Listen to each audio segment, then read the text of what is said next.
Ampun,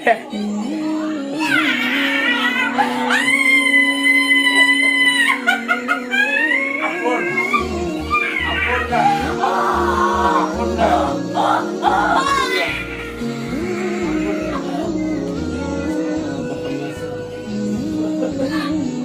Break.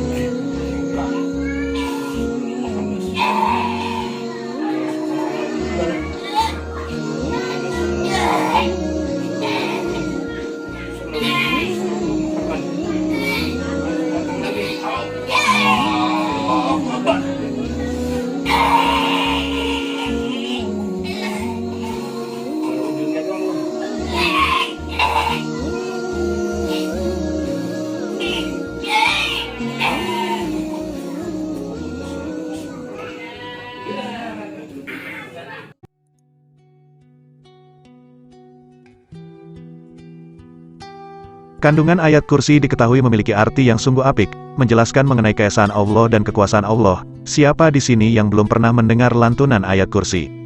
Lafal satu ini dapat ditemukan di Al-Quran Surat Al-Baqarah ayat 255. Banyak yang mengenalnya dengan sebutan ayat kursi karena pada lafalnya terdapat kata kursi. Ayat ini dikatakan sebagai ayat yang paling agung dalam Al-Quran.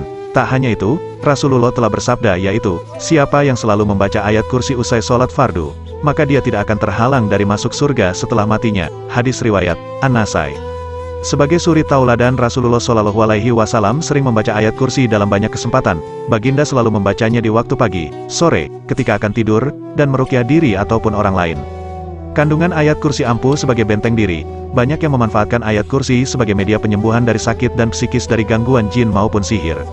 Dari keutamaan yang dapat kita ambil, ada sebuah kisah dari Abdullah bin Ubay bin Ka'ab. Ayahnya, Ka'ab, ia pernah menceritakan pada suatu saat ia memiliki sebuah tong berisi kurma. Tong kurma itu selalu dijaga oleh ayahnya, namun suatu saat ia mengetahui bahwa isinya berkurang. Pada suatu malam saat ia menjaganya, tiba-tiba ia melihat seekor hewan yang bentuknya mirip dengan anak laki-laki berusia balik. Lalu Ka'ab mengucap salam kepadanya. Makhluk itu pun menjawab salam Ka'ab. Dalam percakapannya, ia melihat tangan anak itu seperti kaki anjing dan berbulu, hingga akhirnya memberanikan diri untuk bertanya, apakah memang demikian bentuk jin itu? Ternyata itu benar, pria itu salah satu makhluk dari kalangan jin. Ka'ab menanyakan lagi, hal apakah yang dapat melindungi kami dari gangguan kalian? Seketika jin menjawab yaitu ayat kursi. Keesokan harinya, Ka'ab langsung pergi bermaksud menemui Nabi Muhammad. Ia menceritakan hal itu kepada beliau. Hingga Nabi Shallallahu Alaihi Wasallam bersabda, benarlah apa yang dikatakan oleh si jahat itu. Hadis riwayat Hakim. Dikutip Ibnu Katsir saat menafsirkan ayat kursi, tak hanya melindungi dari gangguan jin, membaca ayat kursi juga diyakini dapat memudahkan rezeki, dijauhkan dari segala kejahatan, dan tentunya mendapat kasih sayang dari Allah. Semoga kita selalu istiqomah untuk melafalkannya setiap hari.